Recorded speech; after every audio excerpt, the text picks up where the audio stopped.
Hello दोस्तों, welcome to all from my classes Daksha classes. Now आज हम देखेंगे इंक्लूसिव एजुकेशन, जो आपका फर्स्ट सब्जेक्ट है बीएड सेकेंड ईयर। ये मोस्ट इंपॉर्टेंट टॉपिक्स है आपका एग्जाम की दृष्टि से। तो ये आज हम पढ़ेंगे इंस्ट्रक्शन सिस्टम डिजाइन ISD।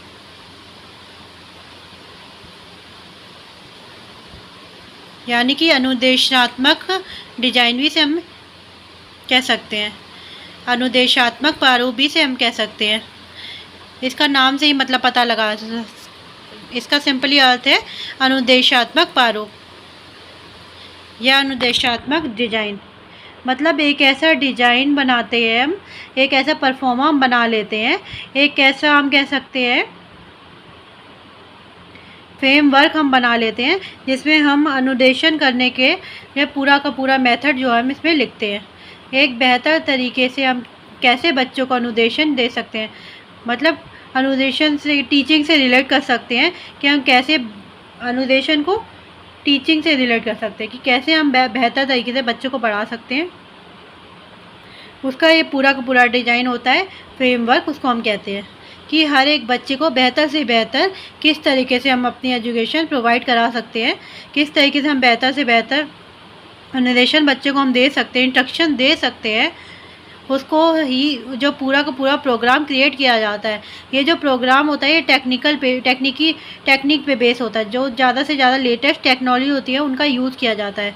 तो इसमें ये ध्यान रखा जाता है कि आप जो भी मेथड यूज़ कर सकते हैं, जिसकी टीचिंग्स कर रहे हैं, वो बिल्कुल इफ़ेक्टिव होने चाहिए, एक्सपीरियंस होने चाहिए, एफिशिएंट होने चाहिए। तो ये कुछ कैरेक्टरिस्टिक्स होती हैं। तो ये तो हुआ इनका सामान्य अर्थ। अब इसकी हम परिभाषा देख लेते हैं कि आप एग्जाम में किस तरीके से लिख सकते हैं। Instructional design also known as instruction system design, इसको हम शॉर्ट फॉर्म में कहते हैं ISD। Is the practice of, ये एक अभ्यास है किसका, सिस्टमेटिक का, डिजाइनिंग का, डेवलपिंग का और डिलीवरिंग का, इंस्ट्रक्शनल प्रोडक्ट एंड एक्सपीरियंस का। जो हमारे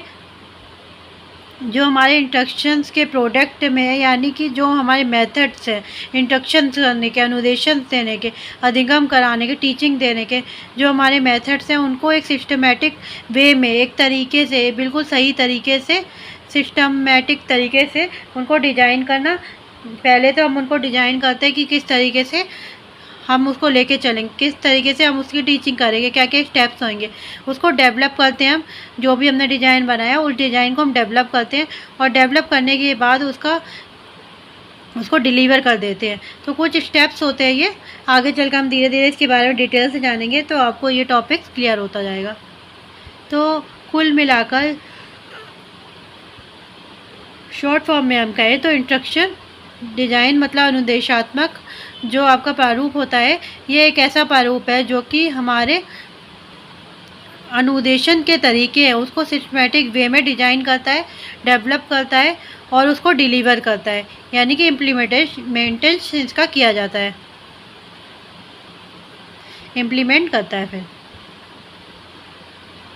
both digital and physical in the considered and relevant fashion toward an efficient, effective, applying, engaging and inspiring acquisition of knowledge. The process consists broadly of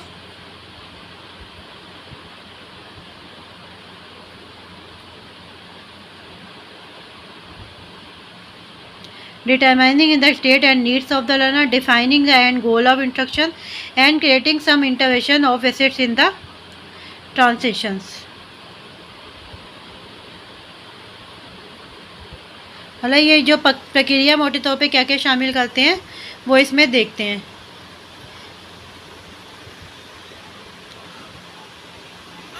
शिक्षार्थियों की स्थिति और ज़रूरतों का निर्धारण, मतलब जो हमारे लर्नर हैं, शिक्षार्थी हैं, उनकी नीड्स को हम पता लगाते हैं। उनकी नीड्स क्या है, उनकी ज़रूरत क्या है, हम बच्चों की ज़रूरत का पता लगाते हैं। उनकी स्थिति क्या है, यानी कि जो कंडीशंस क्या है उनकी, इन चीज़ों का पता लगाना सबसे पहला पॉइंट होता है। वो इसमें शामिल होता है पूरे प्रोसेस में, कि हमें ज़रूरी होता है कि बच्चों को इफ़ेक्टिव वे में पढ़ाना है, अच्छी तरीके से एजुकेशन देनी है। तो हमारे लिए ज़रूरी है कि हम बच्चों की ज़रूरतों को जानें कि बच्चे की ज़रूरत क्या है और बच्चे की स्थिति क्या है, कंडीशंस क्या है। वो बच्चा अगर पढ़ने की स्थिति में है कि नहीं है, या बच्चे का बैकग्राउंड कैसा है, तो ये सब चीज़ें इसमें आ जाती है। सेकंड है अनुदेशन के अंतिम लक्ष्य को परिभाषित करना। हमारा इंस्ट्रक्शंस का एंड गोल क्या है, मतलब इंस्ट्रक्शंस कब दे रहे हैं, हम अनुदेशन कब दे रहे हैं, टीचिंग कर रहे हैं, हम पढ़ा रहे हैं, उसके पीछे हमारा एंड गोल क्या है, हमारा उद्देश्य क्या है, तो ये हमें पता होना चाहिए। जैसे एग्जाम्पल के लिए, हम कोई भी टीचर, आप क्लास में जाइए, तो क्लास में जाने से पहले आपको ये पता होना चाहिए आज आपको क्लास में जाने का क्या उद्देश्य है, यानी कि आपको आज को कौन सा टॉपिक कंप्लीट कराना है, कौन सा टॉपिक आपको बच्चे को पढ़ाना, वो उद्देश्य होता है। उस टॉपिक को पढ़ाने के पीछे उद्देश्य होता है। जैसा कि मैथ का ही हम ले लेते हैं, मैथ में अगर कोई टॉपिक्स आ गया तो हमारा इसको पढ़ाने का उद्देश्य होता है कि बच्चों को ज्योमेट्रिक से रिलेटेड जितने भी सवाल हैं, अगर हमारा ज्योमेट्रिक टॉपिक्स है तो ज्योमेट्रिक के सारे जितने भी सवाल हैं वो बच्चे को, उससे रिलेटेड सवालों को बच्चों को सॉल्व कर सके, तो ये हमारा उद्देश्य होता है। तो इसी भी प्रकार से इसमें है कि किसी भी टॉपिक को, किसी भी सब्जेक्ट का कुछ भी इंस्ट्रक्शन दे रहे हैं, कुछ भी पढ़ा रहे हैं, तो उसको पढ़ाने का क्या उद्देश्य होता है, क्या मेथड है, एंड और संचार में सहायता के लिए कुछ हस्तक्षेप बनाना। जो ये ट्रांजिशन हो रहा है, यानी कि जो संचार हो रहा है, तो हम जो टीचर्स होते हैं वो इंस्ट्रक्शन देते हैं, वो लर्नर होते हैं वो इंस्ट्रक्शन को लेते हैं। तो ये जो लर्नर और टीचर के बीच में संचार हो रहा है, ट्रांजिशन हो रहा है, इसको में कुछ क्रिएटिव इन्वेंशन होना चाहिए, मतलब कुछ अच्छी तरीके से क्रिएटिवली हस्तक्षेप होना चाहिए। मतलब क्या है, जो भी हमारा संचार हो रहा है इसमें किसी ना किसी तरीके से अच्छी तरीके से इफेक्टिव वे में इंटरवेंशन होना चाहिए, हस्तक्षेप होना चाहिए, ताकि जो आपका टीचिंग मेथड है वो इफेक्टिव बन सके, एंगेजिंग बन सके, एफिशिएंट बन सके, अपीलिंग बन सके बच्चों के लिए। तो ये था आपका डेफिनेशन। अब बात आती है कैरेक्टरिस्टिक्स की। Characteristics and nature of instructional design. अनुदेशात्मक डिज़ाइन की विशेषताएं और प्रकृति क्या है, क्या नेचर से हम ये देखेंगे। तो सबसे पहले है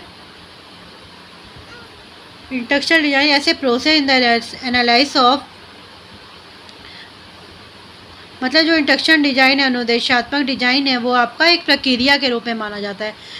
प्रक्रिया पूरा का पूरा प्रोसेस होता है जिसमें जो हमारे माइंड में ब्लूप्रिंट होता है, ब्लूप्रिंट को जो हम डिज़ाइन करते हैं, बनाते हैं, उसको डेवलप करते हैं, उसको डिलीवर करते हैं, तो ये पूरा का पूरा प्रोसेस होता है, प्रक्रिया रहता है। Instruction design as a process भी हम इसको कह सकते हैं। ये प्रक्रिया है, किस चीज़ की प्रक्रिया है, analysing of the learning needs and goals and the development of a delivering system to meet those needs. ये एक ऐसी प्रक्रिया है जिसमें हम लर्नर की, हमारे जो स्टूडेंट्स होते हैं, स्टूडेंट की ज़रूरतों को और उनके उद्देश्यों को पता लगाते हैं और उन ज़रूरतों को पूरा करने के लिए एक सिस्टम तैयार करते हैं, एक सिस्टम बनाते हैं। हमने पहले ज़रूरतों को जाना कि बच्चों की ज़रूरत क्या है, नीड क्या है, और उन नीड्स को पूरा कर सके, ऐसे सिस्टम का हम निर्माण करते हैं। नेक्स्ट पॉइंट है आपका इंस्ट्रक्शनल डिज़ाइन ऐसे डिसिप्लिन। इंस्ट्रक्शनल डिज़ाइन को एक सब्जेक्ट के तरीके, एक विषय के तरीका में भी डिसिप्लिन के लिए तरीके भी लिया जाता है।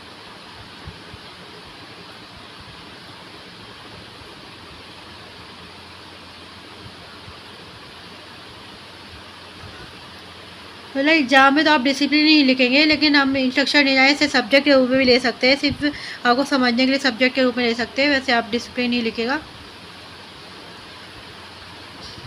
यहाँ पर जो इंस्ट्रक्शन डिज़ाइन है यानी कि अनुदेशात्मक डिज़ाइन है, इसको एक डिसिप्लिन के रूप में, सब्जेक्ट के रूप में भी जाना जाता है। कैसे, is that branch of knowledge, ये एक नॉलेज की वो ब्रांच है, नॉलेज की, ज्ञान की वो शाखा है जिसमें हम रिसर्च और थ्योरी के बारे में हम जानते हैं। रिसर्च किस चीज़ की होती है, रिसर्च होती है कि बच्चों की क्या ज़रूरत है, हम उसको कैसे पूरा कर सकते हैं, हम उसकी नीड्स को कैसे पूरा कर सकते हैं, कौन सा प्रोग्राम डिज़ाइन कर सकते हैं, कौन से टीचिंग मेथड यूज़ कर सकते हैं, इन सब की रिसर्च होती है, इन सब की थ्योरी देखी जाती है। तो ये एक सब्जेक्ट के रूप में भी ले लेते हैं, एक डिसिप्लिन के रूप में ले लेते हैं, जो कि एक नॉलेज की ब्रांच के रूप में हम मानते हैं। तो यहाँ पर आपने देखा प्रोसेस के रूप में भी जाना जाता है इंस्ट्रक्शन को, और डिसिप्लिन के रूप में भी जाना जाता है। Concept with research and theory about the structure, strategy and the process for developing and implement those strategy. Third हमारा the term instruction design refer to the systematic and reflective process. जो instruction design term है आपका ये systematic and reflective process को refer करती है, यानी कि एक चिंतनशील और व्यवस्थित प्रक्रिया को दर्शाती है।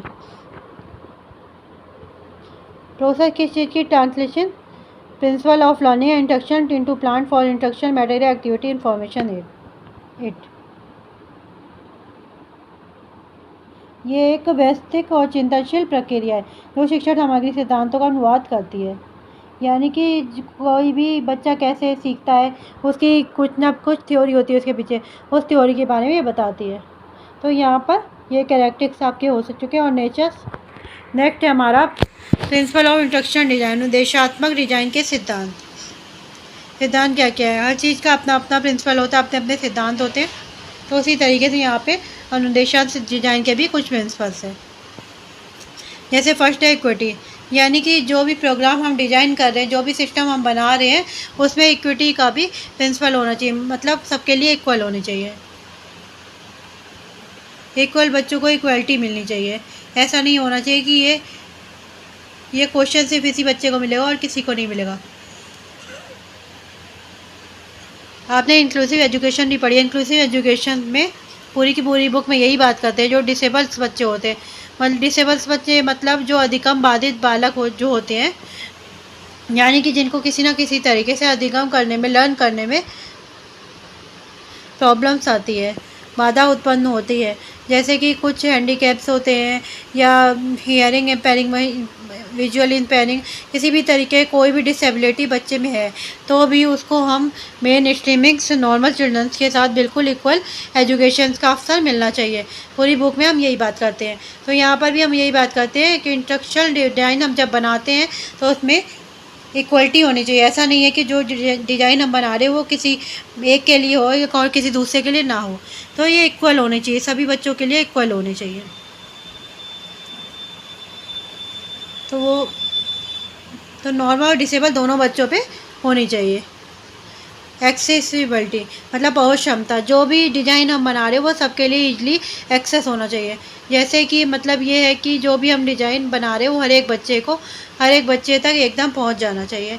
इसका हम एग्जांपल ले लेते हैं। मान लीजिए कोई दवाई बनी, कोई मेडिसिन बनी, यहाँ हम कोरोना का ही ले लेते हैं कि कोरोना वैक्सीन बनेगी, जो बनी है वो सबके लिए इक्वल है।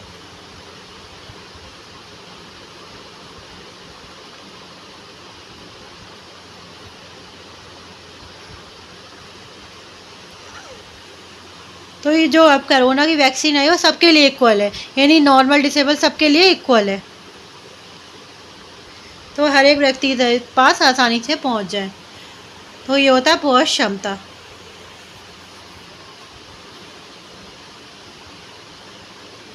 यानी कि ईजिली वो हर एक व्यक्ति तक पहुंच जाए। तो यहाँ पर भी यही है, जो भी हम एजुकेशन का प्रोग्राम बनाए, जो भी हम सिस्टम बनाए, वो हर एक व्यक्ति तक ईजिली पहुंच जाए।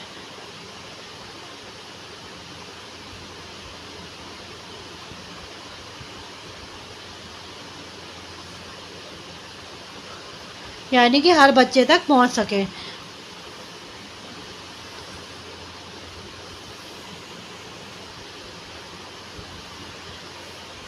मतलब जो सारी नॉर्मल बच्चे हैं या आम जनता है सब तक पहुंच सके। नेक्स्ट है एक्सप्लिसिट, मतलब स्पष्ट होनी चाहिए, मुखर होनी, जो भी सिस्टम हो बिल्कुल स्पष्ट तरीके से होना चाहिए। कंसिस्टेंट होना चाहिए, अनुरूप होना चाहिए। जो भी हमारी नीड्स है, जो लर्नर्स की नीड्स है, जो गोल्स हैं, उनके अनुरूप होना चाहिए, उनसे अलग नहीं होना चाहिए। स्ट्रेट फॉरवर्ड होना चाहिए, बिल्कुल सीधा होना चाहिए, बिना किसी घुमाव के। पूरे एक सिस्टम ऐसा होना चाहिए जो स्ट्रेट फॉरवर्ड, जो कंसिस्टेंट हो। सपोर्टिव होना चाहिए, यानी कि लर्नर के लिए सपोर्टिव एनवायरनमेंट को क्रिएट करे, ऐसा सिस्टम होना चाहिए। फ्लेक्सिबल होना चाहिए, लचीला होना चाहिए। फ्लेक्सिबल का यहाँ मतलब है कि जैसी ज़रूरत है, जहाँ पर जितनी जैसी ज़रूरत हो वहाँ पर उतना एडजस्ट, वो जो प्रोग्राम हो एडजस्ट हो सके। जैसे कि एग्जांपल के लिए हम ले सकते हैं, मान लीजिए मैंने एक लाइव क्लास रखी,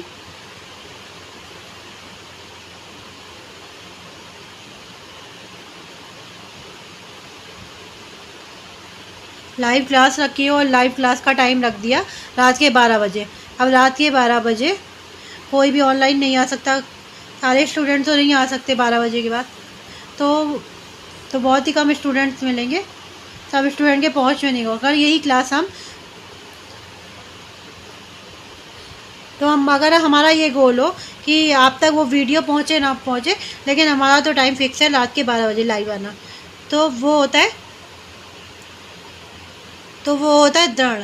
ये तो होता है कि वो है दृढ़, ये हमको नहीं मिलेगा। तो फ्लेक्सिबल का मतलब ये होता है कि स्टूडेंट अगर इस समय नहीं आ पा रहे तो हम टाइमिंग चेंज कर दें, स्टूडेंट के टाइम के अकॉर्डिंग अपना थोड़ा टाइम फेरबदल कर सकते हैं, जैसा हमारे लिए जहाँ तक पॉसिबल हो वहाँ तक हम स्टूडेंट के अकॉर्डिंग फ्लेक्सिबल हो और स्टूडेंट के अकॉर्डिंग अपना टाइम जो है मैनेज कर सके, टाइम को चेंज कर सके, जिससे कि ज़्यादा से ज़्यादा स्टूडेंट, सभी स्टूडेंट नहीं पॉसिबल्स नहीं होता, लेकिन ज़्यादा से ज़्यादा स्टूडेंट वहाँ पर पहुँच सके। तो यहाँ फ्लेक्सिबल का यही मतलब था कि जो भी डिज़ाइन हो वो बच्चे की अकॉर्डिंग, स्थिति के अकॉर्डिंग, कंडीशन के अकॉर्डिंग फ्लेक्सिबल होना चाहिए, जहाँ जैसी ज़रूरत है वहाँ वैसा भी होना चाहिए। मिनिमाइज एफर्ट,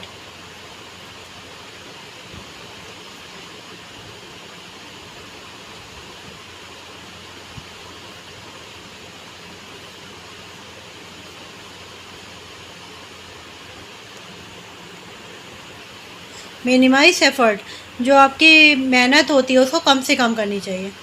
लर्निंग स्पेस, बच्चों के लिए बहुत ही लर्निंग स्पेस, बेहतर लर्निंग स्पेस, ऐसा स्पेस बनाया जाना चाहिए, ऐसा स्पेस बनाया जाना चाहिए। नेक्स्ट आती है इम्पोर्टेंट ऑफ ISD, मतलब ISD का महत्व क्या है। महत्व की अगर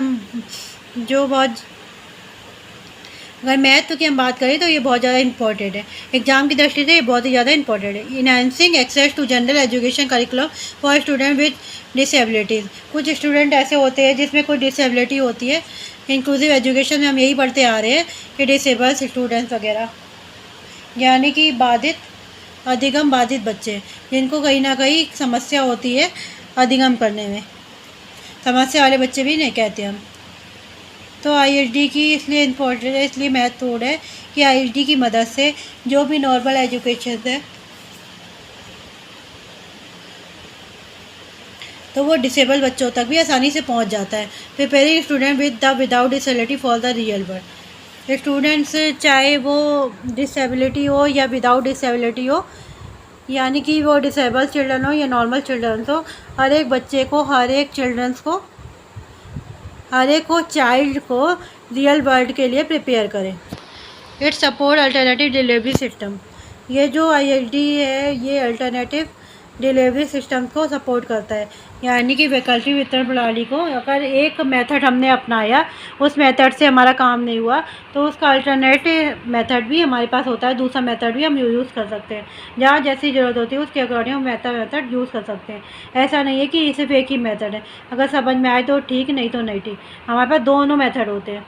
it support effective, efficient and appealing instruction, ये जो ISD होता है ये सपोर्ट करता है, समर्थन करता है किस चीज़ का, प्रभावी, कुशल और आकर्षक निर्देश का, यानी कि ऐसा इंस्ट्रक्शन जो कि इफेक्टिव हो, प्रभावी हो, एफिशिएंट हो, कुशल हो और अपीलिंग हो, आकर्षित हो, अट्रैक्टिव होना चाहिए कि ज़्यादा से ज़्यादा बच्चे उसकी तरह अट्रैक्ट हो, ज़्यादा बच्चे रियल वर्ल्ड की तरह एफिशिएंट हो। तो ISD बहुत ज़्यादा इंपॉर्टेंट है आपके एग्ज़ाम की दृष्टि से। अगर आपके एग्ज़ाम में आता है ISD की क्या ज़रूरत है, ISD की क्या ज़रूरत है, तो उसमें भी आप ये ISD का महत्व लिख सकते हैं।